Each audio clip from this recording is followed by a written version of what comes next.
Merci.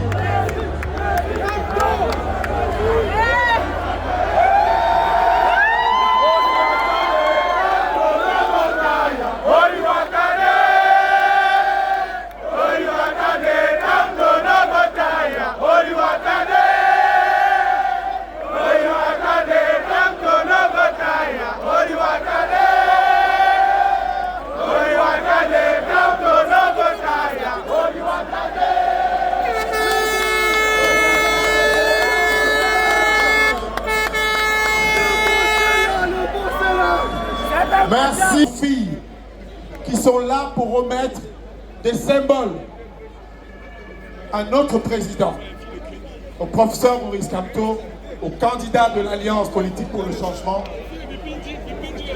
Il y a ici de forts symboles.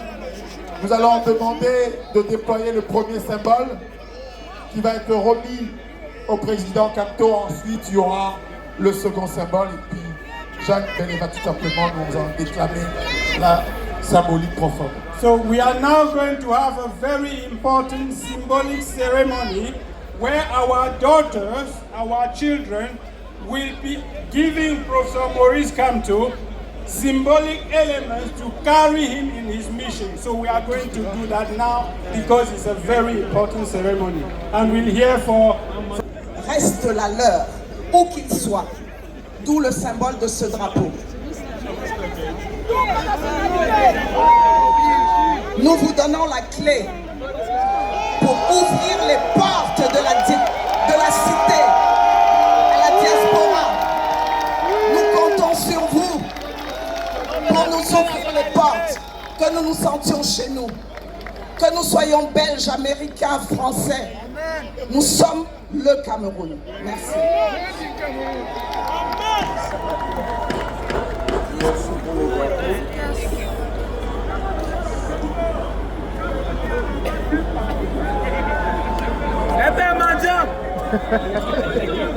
Une belle symbolique déclamée par Jeanne Bélé-Sobey, la clé pour ouvrir la porte du pays natal, le Cameroun, aux enfants, fils et filles de la diaspora, première, deuxième, troisième, quatrième génération. C'est le sens et la symbolique qui a été évoquée tout à l'heure par Jeanne Bélé-Sobey. Le président Maurice Kamto qui déplie le drapeau et qui remet cette symbolique et qui remercie chaleureusement nos enfants. Monsieur le Président, à vous. Professor Maurice Kamto. Est-ce que le Cameroun est là? Est-ce que le Cameroun m'entend? Oui! Est-ce que l'Afrique est là? Oui! Alors, je suis prêt. Yes! Je suis prêt. Et comme un Africain profondément enraciné, nous savons, lorsque vous allez de votre village à un village et que vous êtes accueillis avec bienveillance, vous faites savoir votre satisfaction. Alors je voudrais dire aux autorités de ce pays, et en particulier de cette ville, combien nous sommes reconnaissants de l'accueil qu'ils nous réservent à cette place exceptionnelle de la République qui marque leur histoire et qui peut-être est le début de la nôtre jusqu'au pouvoir de notre.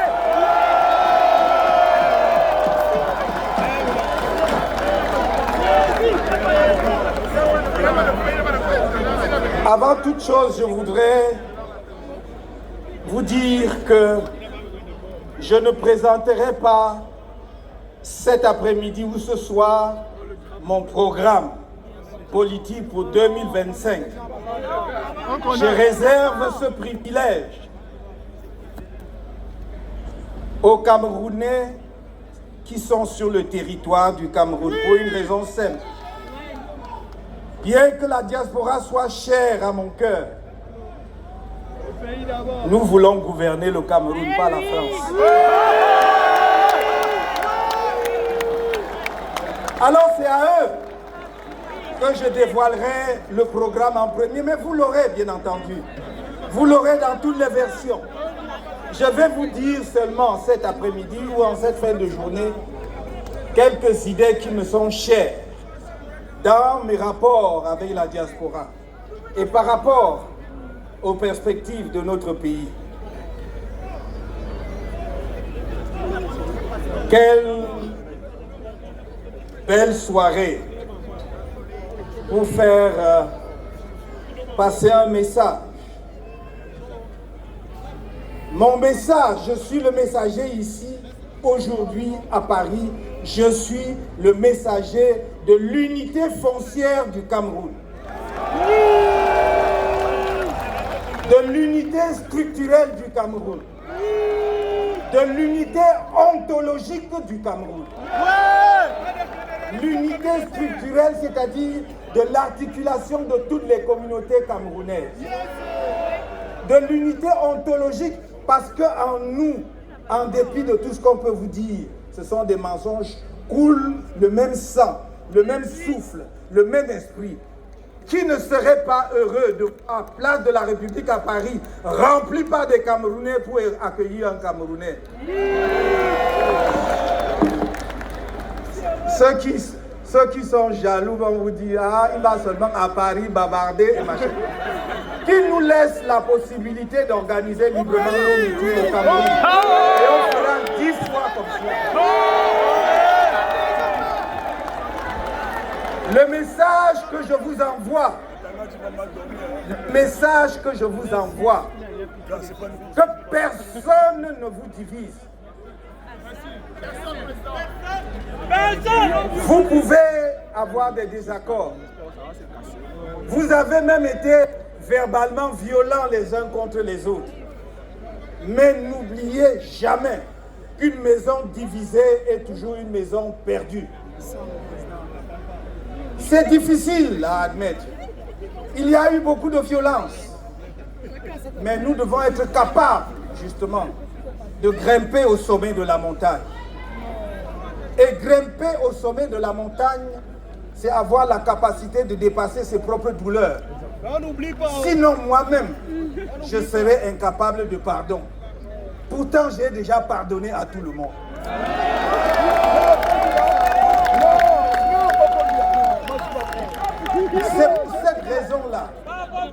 C'est pour cette raison-là que j'ai dit avant 2018, que j'ai répété en 2018, que j'ai dit en 2020 et que je répète devant vous ce soir, que moi, quand vous m'aurez fait l'honneur, l'insigne honneur, la confiance de me confier les rênes de notre pays, vous pouvez être sûr, rien n'arrivera à M.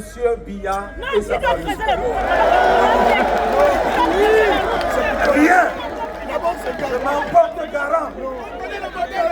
Je n'ai pas le temps pour la haine. Je n'ai pas le temps pour la haine. Il faut construire. J'ai le temps pour bâtir le Cameroun avec vous. J'ai le temps d'effacer, de supprimer tous les obstacles qui vous empêchent d'aller et venir, d'apporter toutes vos connaissances, vos contributions au Cameroun. Ce sont ces obstacles et ces barrières que nous allons éliminer dans les 3 mois qui suivent notre arrivée au pouvoir.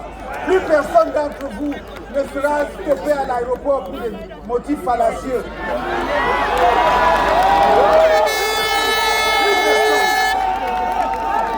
Et j'ai dit, je le redis, nous allons établir non seulement la binationalité, mais la plurinationalité.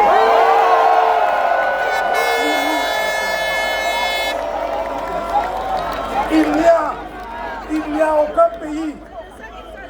aucun pays dans le monde d'aujourd'hui qui peut avoir une diaspora de la qualité de la diaspora camerounaise et ne pas accélérer son développement. Et tous les pays qui, en une seule génération, ont changé complètement la donne, comme la Chine hier, le Vietnam aujourd'hui, même le Maroc non loin de chez nous, c'est ceux qui ont activé leur diaspora et qui les ont accueillis les bras ouverts, qui les ont mis au centre du processus du développement. C'est ce que je voudrais faire avec vous. Portez ce message partout. que tous les Camerounais qui m'entendent aujourd'hui, je sais que si vous êtes là, si nombreux, c'est parce que vous aimez votre pays. Personne d'entre vous n'aurait sacrifié son samedi, jour de repos, s'il n'était viscéralement attaché à ce pays, s'il ne l'aimait pas. C'est un signe qui doit nous parler. Et pour moi, c'est un signe qui me parle depuis très longtemps déjà, parce que je peux prétendre, sans vanité aucune, être le premier homme politique qui a posé le problème de la diaspora sur la scène camerounaise. Allez regarder, déjà en 2012, dans notre projet de société, mais bien avant. Et j'ai toujours dit, si la diaspora est dure vis-à-vis des dirigeants de notre pays, c'est qu'ils aimeraient tellement que les choses marchent mieux et que leur pays se développe plus vite. C'est parce qu'ils aiment leur pays, c'est pas parce qu'ils sont contre leur pays. Je ne suis pas terroriste. Mon message de cet après-midi, en ce qui concerne la marche des affaires de notre pays, c'est de vous dire, ne vous laissez pas distraire. En 2020, à cette même place, il y a exactement 5 ans et 4 mois, je vous disais, je vois clairement là où nous allons. Je vois. Et on y est arrivé, 2025, c'est la gare. 2025, c'est la gare. Ça va finir aussi. Mais c'est la bataille. C'est la bataille de tout le monde. C'est la bataille du peuple camerounais. On a raison de dire, ça ne peut pas être la bataille d'un parti politique seul. Ça ne peut pas être la bataille d'un individu. Il n'y a pas de messie. Et quand bien même il le serait, il faut encore qu'il y ait des gens derrière lui. Non. La bataille de cette année, qui est la mère des batailles politiques depuis l'histoire politique du Cameroun, cette bataille est celle du peuple camerounais tout entier. Depuis une dizaine d'années, je vous montre méthodiquement pourquoi vous devez être prêts à vous battre. Je vous ai montré comment les lois du Cameroun sont bafouées, piétinées. Regardez, écoutez à nouveau mon message de 2020. Je parlais déjà du piétinement de la loi. En 2025, je vous parle du piétinement de la loi. Je vous parle d'un pays où il y a déni de justice, où même la plus haute juridiction politique du pays, c'est-à-dire le Conseil constitutionnel, a désigné une juridiction compétente dans une procédure, et la juridiction en question a dit « je ne suis pas compétent ». Je vous parle d'un pays où nous demandons depuis plus d'1 an à ce que l'organe électoral, qui est de par la loi un organe indépendant, affiche la liste électorale nationale, c'est-à-dire le corps électoral. Et nous n'avons pas obtenu de réponse à ce jour. Je vous parle d'un pays où ce même organe électoral s'est organisé pour bloquer le corps électoral au Cameroun autour de 7 millions et demi, 7 600 000 depuis 10 ans, depuis 2012. Depuis 2012. Vous avez vu qu'en 2024, on a dit qu'on a atteint 8 211 000. Et là, après, on nous a dit qu'on a fait le toilettage parce qu'il y avait des gens dont on ne retrouvait pas les empreintes digitales. Je ne sais pas sur quel chantier ils travaillent, ni dans quelle plantation. Et on a ramené le corps électoral en dessous de 8 millions. On a enlevé 211 000. Ça vous dit comment? Voilà la réalité du Cameroun aujourd'hui. Je ne suis pas dupe quand je plaide auprès de vous et auprès de tout le peuple camerounais pour le pardon. Non, c'est parce que je suis trop conscient des urgences. Nous sommes un pays qui est sous urgence. Ce pays a besoin d'être sauvé parce qu'il faut de l'eau potable. parce qu'il faut de l'électricité, Les hôpitaux. parce qu'il faut que On les va gens fouetter puissent à Taraji. accéder aux soins de santé. Et je ne veux, et j'arrête simplement là. Donc avec cela, nous avons besoin de nous retrouver, d'être ensemble pour porter vers l'avant l'espérance des Camerounais. Je n'ai pas le temps pour la haine, je n'ai pas le temps pour le règlement de compte. J'ai besoin de chacun de vous. Qu'est-ce que nous gagnerions à passer 2 ou 3 ans en un spectacle de jugement de je ne sais qui va faire quoi? Ça ne veut pas dire que ceux qui ont foulé au pied les lois de la République ou qui ont détourné et autres ne seront pas poursuivis selon les lois camerounaises. Écoutez-moi très bien. J'ai dit que je me refuse de donner celui qui a dirigé le Cameroun, bien ou mal à un moment donné, et qui a aujourd'hui un âge canonique, soit donné en spectacle, parce que ce serait une honte pour nous-mêmes. Et je le dis parce que je souffre. J'ai mal de voir comment on l'expose. On l'expose, c'est une honte. Ceux qui le font devaient avoir honte. Ce n'est pas seulement pour sa famille, ce n'est pas seulement pour son parti politique, c'est pour nous tous le Cameroun. Quand on peut humilier à ce point une personnalité, même nous en Afrique, même s'il n'avait pas dirigé le Cameroun, personne n'a le droit de donner en spectacle un homme de cet âge. C'est un patriarche dans nos traditions. C'est une honte. Mais c'est une honte pour nous tous et nous ne devons plus accepter cela. C'est pour cela que j'ai dit, il aura toute ma protection. Pour ce cas-là, vous pouvez être contre moi, j'assume, mais il aura ma protection. Il aura ma protection. C'est mon engagement. Il aura ma protection. Le Moulinex, on le fait. Envoie le Moulinex. Quand je dis ce que je dis, je rêve. Je rêve. Je rêve que le Cameroun surprenne le monde en une alternance pacifique par les urnes. Je rêve. Je rêve que c'est possible. Parce que tout le monde voit la catastrophe au Cameroun. Tout le monde prédit la guerre civile. Tout le monde croit que le pays sera à feu et à... Nous pouvons étonner le monde en faisant une élection qui permette aux Camerounais de choisir effectivement celui qui a gagné et qui va diriger. Mais je ne suis pas dupe quand je dis cela. Parce que je sais qu'il y a des radicaux au sein du système. Il y a des extrémistes au sein du système qui pensent que cela n'arrivera jamais de leur vivant. Mais à ce moment-là, à l'impossible, nul n'est tenu. Lorsque un peuple est contraint à la légitime défense, il va exercer sa légitime défense. Et c'est pour cela que j'ai toujours dit, j'aimerais tellement que chacun écoute Chuninga de mon idole, Richard Bona. Notez, c'est S-H-U-N-I-N-G-A. Allez taper, écoutez. Vous pouvez choisir cette musique, qui est une musique d'élévation. Mais vous pouvez aussi choisir une musique saccadée. Hein? Vous pouvez aussi choisir une musique saccadée, où on danse, on gâte tout. C'est à nous de choisir. Et j'ai dit, on dansera sur la musique que les autres vont mettre.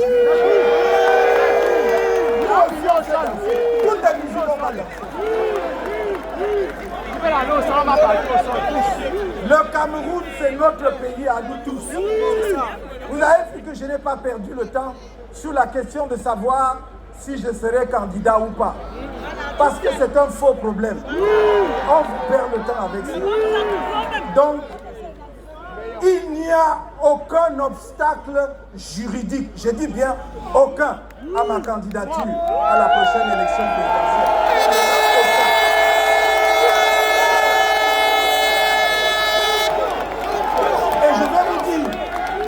Et je vais vous dire, L'argument.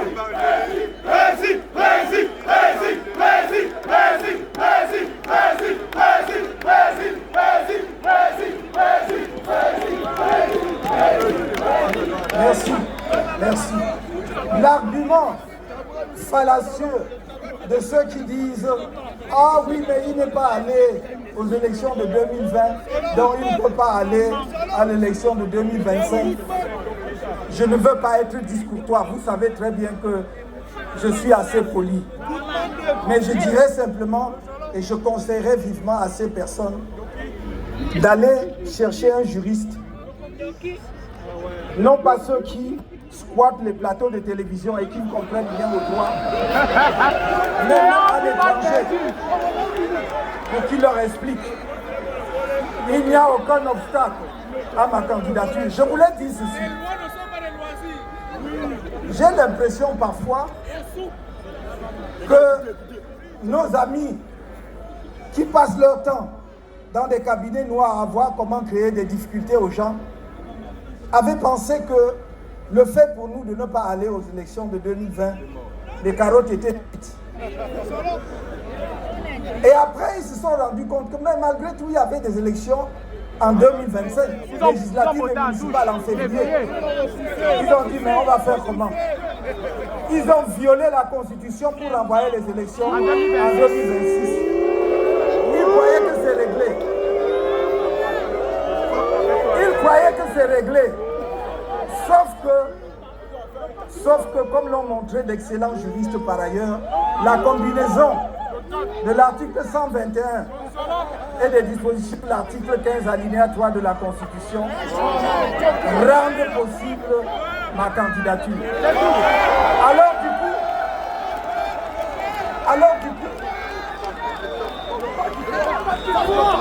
coup, maintenant c'est comme une folie. Même ceux qui avaient fait des études, y compris en venant ici, ils ont brûlé leur thèse, ils ont tout déchiré pour aller au quartier. Maintenant, c'est le droit du quartier qui fait sur le plateau de télévision. Je me demande, parce que c'est un problème sérieux pour l'éducation de nos enfants, parce que je me demande ce qu'ils enseignent maintenant dans les amphithéâtres. Qu'est-ce qu'ils enseignent à nos enfants dans les amphithéâtres? Voilà le problème aujourd'hui. Voyez un pays où on a tout déconstruit. On a tout déconstruit. Au Cameroun, il n'y a plus de repères. Dites-moi, est-ce qu'il y a encore un repère? Les enfants grandissant sans dire j'aimerais être comme. Non, on a tout détruit. Parce qu'il faut que survive une seule image, un seul individu. Mais ils se sont trompés. Je crois qu'après 43 ans, ça a mis le temps que ça a mis. Mais c'est fini maintenant. Et en octobre, nous disons, c'est fini. Alors, me vient une petite chanson. On va chanter. Cameroun 2025, changement. Cameroun 2025, changement. Cameroun 2025, changement. Changement, changement. Cameroun 2025, changement. Come, don't come. Cameroun 2025, changement. Now God will. Cameroun 2025, changement. Changement, changement.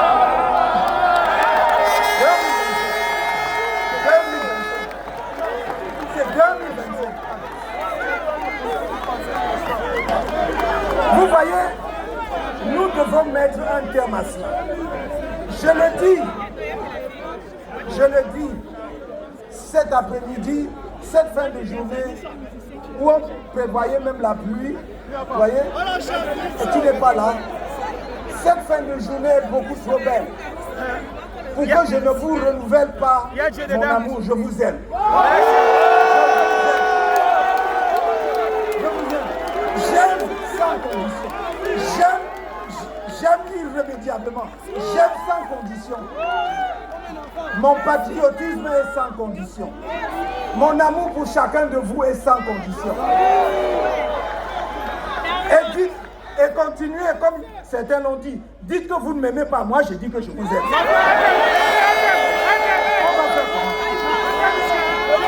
Insultez-moi, insultez-moi, ça ne change rien. Votre amour suffit pour Ça ne change rien. Je voudrais que vous compreniez une chose. Quand chacun de nous se sera un peu débarrassé de ce qu'on lui fout dans la tête, là, pour dire, mais au fond, quand on dit qu'il n'y a pas d'électricité là, est-ce que bon, quand je dis que oui, voilà, tout va bien, il y a l'électricité, il n'y a pas d'électricité chez le voisin et il y en a chez moi. Même pas, même pas. Est-ce qu'il y a de l'eau chez le voisin? Il n'y a pas d'eau chez le voisin et il y a chez moi. Non.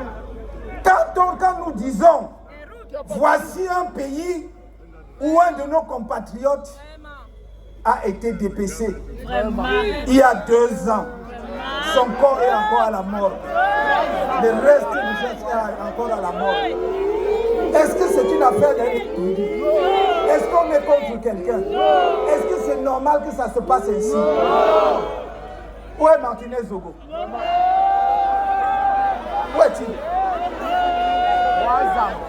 Et je ne parle même pas des autres. Mon camarade Pascal Zamboué est en prison.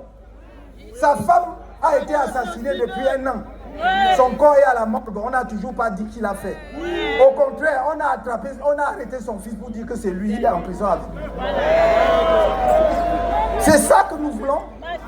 C'est pour cela que je vous dis, écoutez-moi très bien, mes chers amis, mes chers frères et sœurs.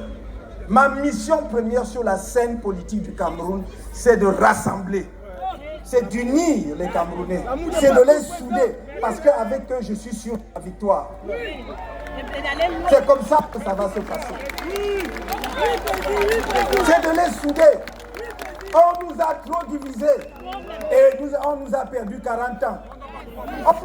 Il y a 7 ans, on nous a volé la vie. Qu'est-ce qu'on en a fait? Montrez-moi ce qu'on a fait en 7 ans avec la victoire qu'on a arrêtée. J'ai dit donc, réfléchissons. Ces histoires de je suis, et puis quoi? Chacun est de quelque part, non? Qui a choisi d'être de là-bas? Je vous dis toujours, Camerounais, jugez-moi pour ce que je suis, pour ce que je fais, pour ce que je dis. C'est ça. Les gens sont allés construire des bêtises, des montagnes de mensonges sur moi depuis, ils n'arrivent pas. Parce que quelqu'un rappelait tout à l'heure un livre que j'ai écrit en 1991-93. Je fustigeais déjà le tribalisme de l'âme. J'étais à peine dans la trentaine. Aujourd'hui, on fait un débat oiseux, un débat d'illettré juridique sur le mandat impératif. J'ai écrit là-dessus en 1996-97. Et ça corrobore ce que je soutiens aujourd'hui. Donc, moi, je crois que le moment est venu. Le moment est venu pour nous de récupérer notre pays. Nous devons récupérer notre pays. Nous devons reprendre notre pays et le mettre sous l'orbite du développement. Vous en savez beaucoup. J'ai dit la diaspora. La diaspora ne doit pas être une sorte d'épouvantail qu'on agite. La diaspora doit être un des leviers majeurs du développement du Cameroun. Et partout où j'ai regardé, on ne dit pas que tout le monde va rentrer au Cameroun. Mais il y a des passerelles que l'on construit pour que même la diaspora qui reste ici continue à participer au développement du pays. Que ceux qui veulent rentrer rentrent. Parce qu'on créera les conditions optimales pour que quand ils viennent, vous voyez, vous souffrez ici, vous épargnez de l'argent. Le jour où vous rentrez, vous voulez construire par exemple une usine. On vous montre quelqu'un qui veut vend le terrain. Vous l'achetez, 2 jours après, vous voulez construire l'usine, ce sont les machettes qui sortent.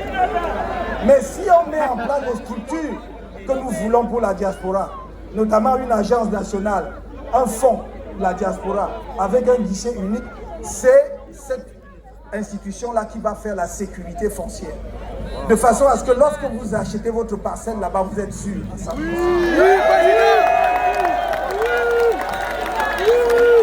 Je vois le gouvernement du Cameroun veut lever 200 milliards. Il n'y a pas longtemps, ils sont venus sur le marché des eurobonds. Ils ont emprunté de l'argent à 10,75%. Pour un État, c'est un taux usuraire. Parce qu'à la même époque, la Côte d'Ivoire et le Bénin empruntaient autour de 6%, 5,5%, 6%. Ça, c'est notre pays. Ce sont des réalités, ce sont des chiffres que je vous donne et je peux multiplier. Donc quand on dit que le pays ne se porte pas bien, c'est pas comme si quelqu'un inventait quelque chose. Je ne sais même pas ce qu'on a injecté dans le cerveau de certains de nos compatriotes pour qu'ils continuent à dire des bêtises. Et la plupart du temps, ce sont ceux qui souffrent le plus, qui n'ont rien. Et tu te demandes qu'est-ce qui se passe.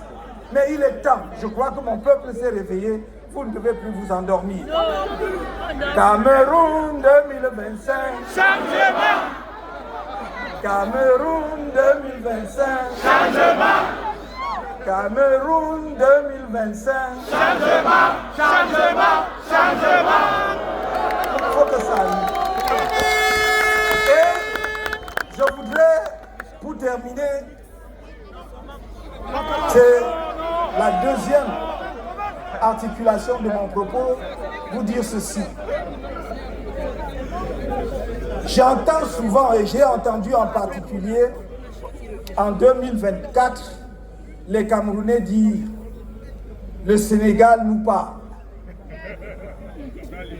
Mais le Sénégal nous parle, mais nous ne comprenons pas ce que nous dit le Sénégal. Les gens ne voient que le résultat, c'est-à-dire le fait que 2 jeunes Sénégalais ont accédé au pouvoir par les urnes. Mais ils oublient toute la bataille qui a eu lieu, la lutte politique qui a eu lieu et qui a abouti à ces résultats.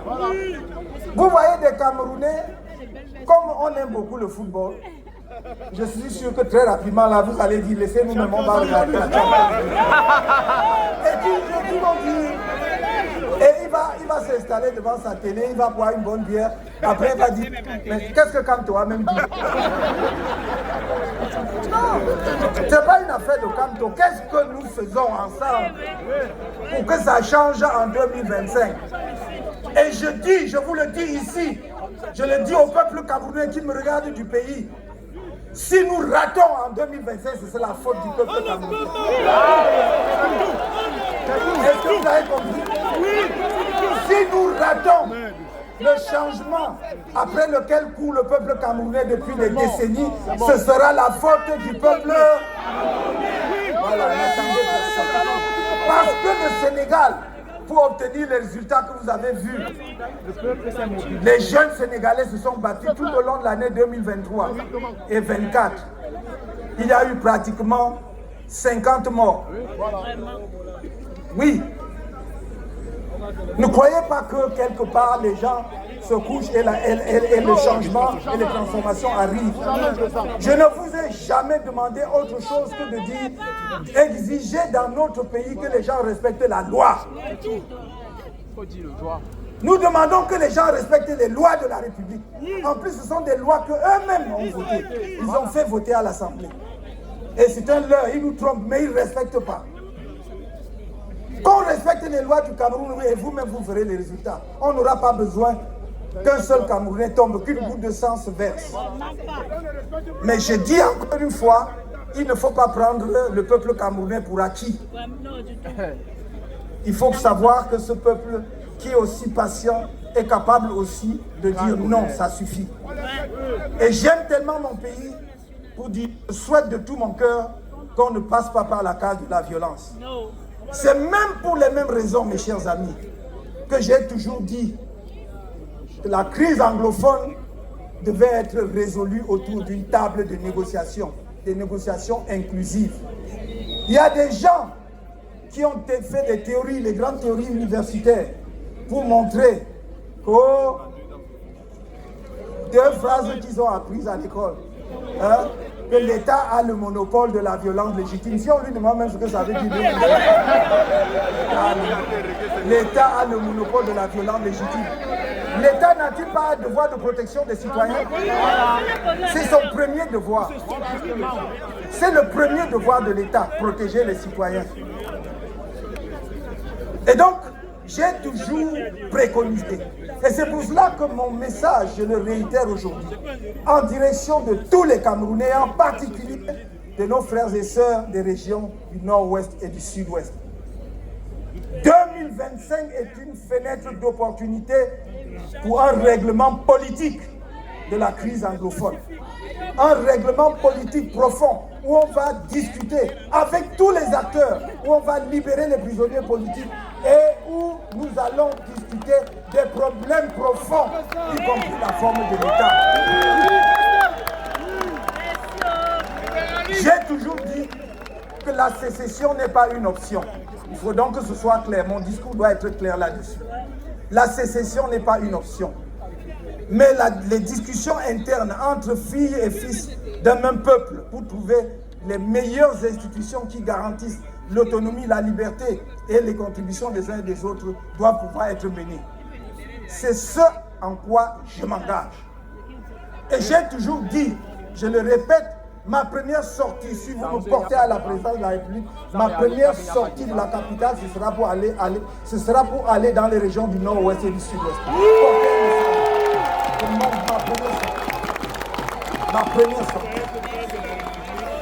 Vous ne pouvez pas diviser un peuple et dire que vous l'aimez. Vous ne pouvez pas diviser un peuple et dire que vous voulez le développer. Vous allez l'amener où? Ça n'est pas possible. C'est le gouvernement lui-même, par un décret du Premier ministre, qui a dit que les régions du Nord-Ouest et du Sud-Ouest sont fiscalement sinistrées. C'est-à-dire que ces régions ne participent plus à l'économie du pays.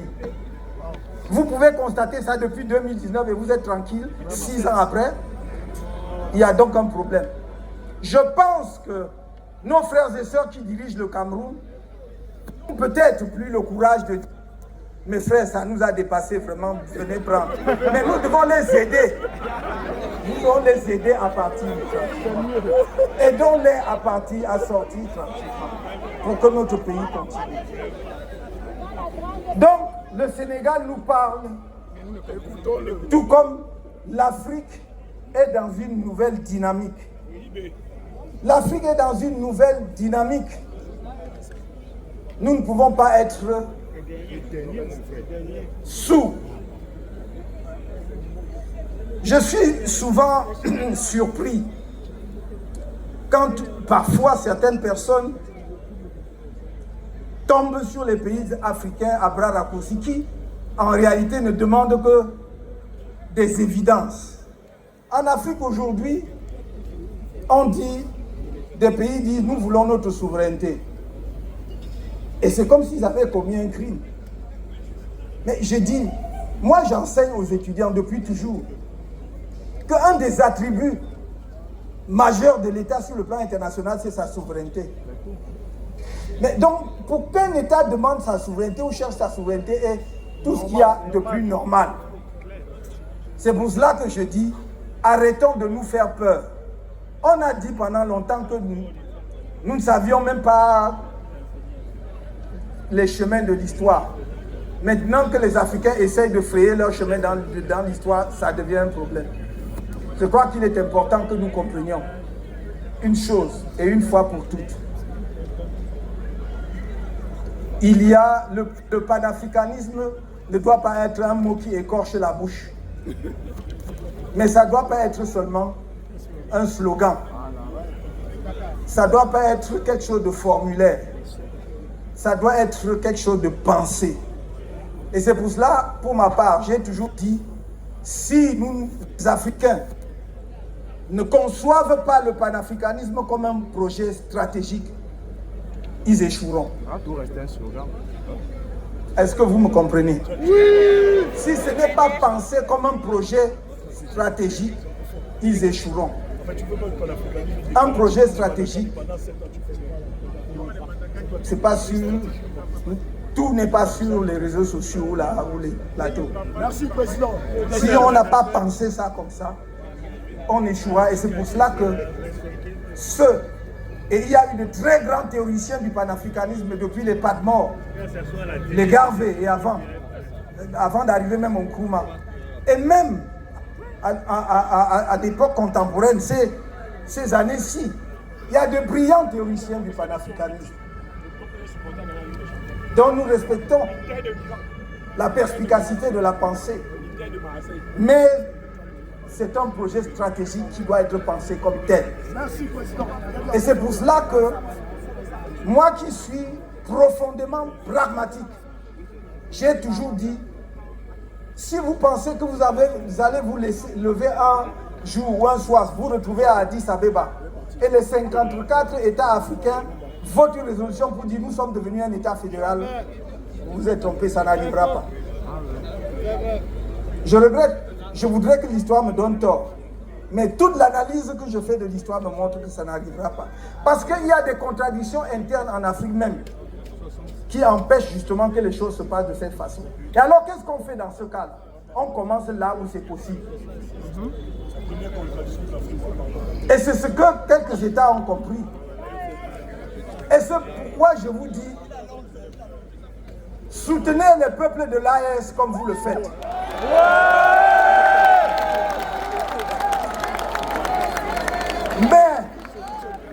Mais soutenez aussi le peuple sénégalais. Soutenez aussi le peuple sénégalais. Vous avez tort de ne pas comprendre que la jeune équipe qui est au Sénégal joue dans une marge de manœuvre beaucoup plus étroite. Et si au lieu de les encourager, de les accompagner de diverses manières, vous voulez seulement asséner le fait qu'ils ont échoué et qu'ils n'ont pas fait comme les autres, alors vous les accompagnerez plus sûrement vers l'échec. Soutenez le peuple sénégalais. Soutenez tous les peuples africains qui font un pas dans la bonne direction. Tous les peuples africains qui font un pas dans la bonne direction. C'est-à-dire qui pensent à leur peuple, qui pensent que nous avons droit à la dignité, qui pensent que nous avons droit à la respectabilité, que nous ne sommes pas des sous-hommes, que nous méritons aussi le développement et que par conséquent, chaque fois que nous prenons des décisions, les intérêts fondamentaux de nos pays doivent prévaloir.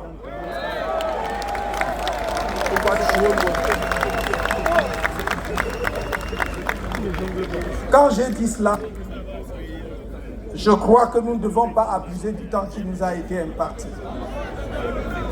Permettez que je vous dise que à la diaspora, j'ai 3 messages pour terminer. Le premier message, c'est que nous sommes dans la bataille ultime. La patrie vous appelle. La patrie vous appelle. Assurez-vous que chacun, ici ou au pays, s'est inscrit sur les listes électorales et a retiré sa carte. La deuxième chose, moi je ne compte que sur le peuple camerounais pour le financement de ma campagne. Je ne compte que sur vous. Les autres ont le financement de l'État. Les autres ont le budget de l'État. Les autres ont les grandes entreprises publiques et privées, etc., etc. Moi, je compte sur le peuple camerounais. Alors mobilisez-vous. Ce n'est pas tout le temps. Ce n'est même pas tous les 7 ans. L'élection présidentielle de 2025, ce n'est pas une élection comme celle qui se passe tous les 7 ans. C'est une élection qui joue les enjeux de l'avenir du Cameroun pour le demi-siècle qui vient. Et si vous avez compris, vous pouvez faire un effort exceptionnel. À circonstances exceptionnelles, effort exceptionnel.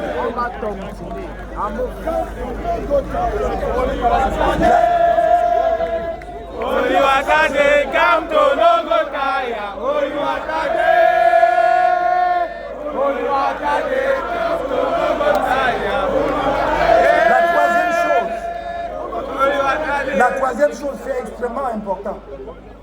J'ai besoin de vous au Cameroun pour les élections. Tous ceux d'entre vous qui peuvent venir, venez. On va se jouer au sol. Tous ceux d'entre vous qui peuvent venir, venez. Qu'on contrôle mieux les élections. Ça va se jouer. Qu'on contrôle mieux les élections. Tous ceux qui peuvent venir, venez. C'est un message extrêmement important que je vous donne. Vous avez encore 4 mois de grâce préparée. Venez. Je suis sûr que vous ne viendrez pas tous. Mais si quelques centaines viennent, ça nous aidera beaucoup. Venez pour qu'on organise les élections. Venez pour qu'on défende les résultats. Venez pour qu'on prépare le moment glorieux où les Camerounais, avec la clé qu'on vient de vous me donner, vont ouvrir les portes des Tudji et que tout le peuple camerounais va y entrer pour célébrer cette victoire. Merci. Merci mes chers amis. Merci à vous. Merci. Merci.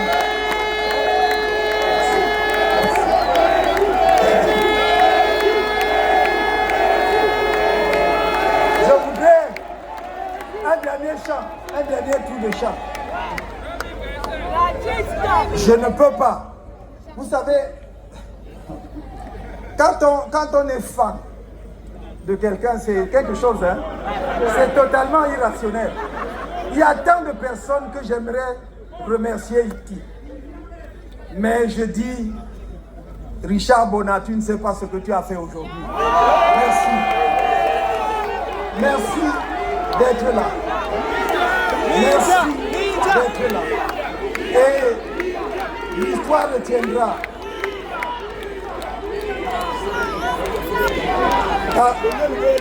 On fait un dernier tour de chant. Cameroun 2025. Changement. Tandonka. Cameroun 2025. Changement. Nagot Will. Cameroun 2025. Changement. Changement. Changement. Cameroun 2025. Cameroun 2025. Cameroun 2025. Cameroun 2025.